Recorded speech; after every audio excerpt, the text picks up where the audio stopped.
তুলবে লোগো তুলে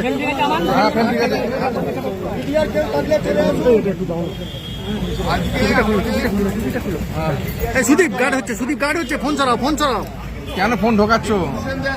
আরে ফোনটা সরাও না এবং আরে ফোন আমি যখন গাড়িতে করে আসছিলাম চণ্ডীতলা মার্কেটের সামনে প্রচুর ট্রাফিক জ্যাম হয়ে যায়, তাই জন্য আমি হেঁটে হেঁটে আসছিলাম আর ফিরে এসেছি। তো আমি যখন আসছি তখন এই চণ্ডীতলা মোড়ে 10 থেকে 15 জন ওই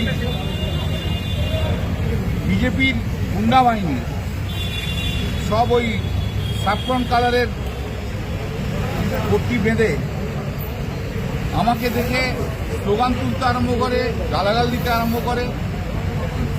যাই হোক, আমিও হাঁটছিলাম।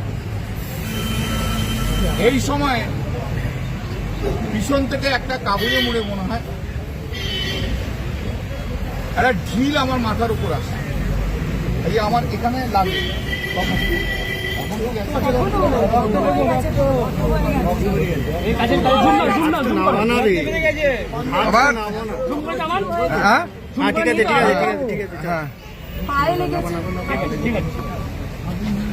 এবং আমি রাজদা 100 হাত আপ ডাউন করছো কেন?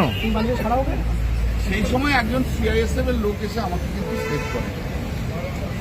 বেঙ্গল পুলিশ কেউ কিছু করেনি, কিন্তু সিআইএসএফ এর একজন লোক এসে আমাকে সেভ করে। আমি তাকে ধন্যবাদ দিই। আমি তাকে এখন হয়তো চিনতে পারবো না, তাকে আমার ধন্যবাদ। এবং আমি মাটিতে শুয়ে পড়ি, আমার মাথা থেকে রক্ত বেরিয়েছে। সেই সময় যখন অনেক জায়গায় রক্ত পাঞ্জাবিতে আছে, পায়জামাতে রক্ত দাগ লেগে আছে। তারপরে আমাদের ছেলেরা ছুটে যায়, মেয়েরা ছুটে ট্রাভেল পায়। তারপর কোনো রকম হাঁটতে আমি এখানে এসে পৌঁছে।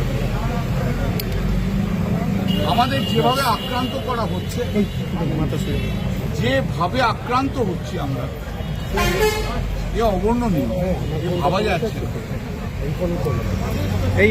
জায়গায় আমাদের উপর আঘাত করা হচ্ছে। তৃণমূল কংগ্রেসকে শেষ করার জন্য আঘাত করা হচ্ছে। এবং আপনারা শুনছেন বাজারে কিছু নাম ভেসে বেরোচ্ছে, কিছু এমপির নাম ভাসছে, যারা বিজেপি যাচ্ছে। এমন কিছু নাম ভাসছে, আমি জানি না কারেক্ট কি। তারা ছাড়া যে এমপিরা রাস্তায় নামবে তাদেরকে এভাবে আঘাত করা হবে, এটাই ওদের প্ল্যান। কালকে অভিষেককে মেরেছে, আজকে আমাকেও মারছে। আমি বাংলার মানুষের কাছে অনুরোধ করবো যে আপনারা দেখুন, আপনারা পরিবর্তন চেয়েছিলেন, এই সরকার পরিবর্তন চেয়েছিলেন,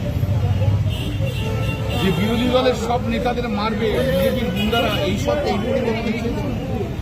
যদি এই পরিবর্তন চেয়ে থাকেন আমাদের কোনো আপত্তি নেই, বরঞ্চ সেই জায়গায় আপনারা যারা এই পরিবর্তন চেয়েছেন আসুন আমার কাছে, আমাদের গলায় দড়ি দিয়ে আমাদের একদিনে শেষ করুন।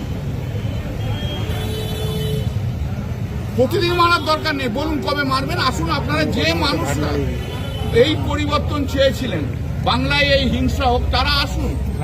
তাদের বেশি কমেন্ট করার দরকার নেই, বলুন আসুন, আমি বাড়ির সামনে দাঁড়িয়ে থাকবো, আমাকে খুন করে দিয়ে চলে যাবে।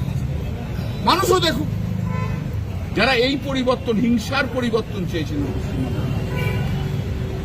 একটা স্টাবার্ন মুখ্যমন্ত্রী, একটা খুনি মুখ্যমন্ত্রী, হিংসুটে মুখ্যমন্ত্রী, এবং সবসময়তেই একটা প্রতিহিংসা পরায়ণ মুখ্যমন্ত্রী,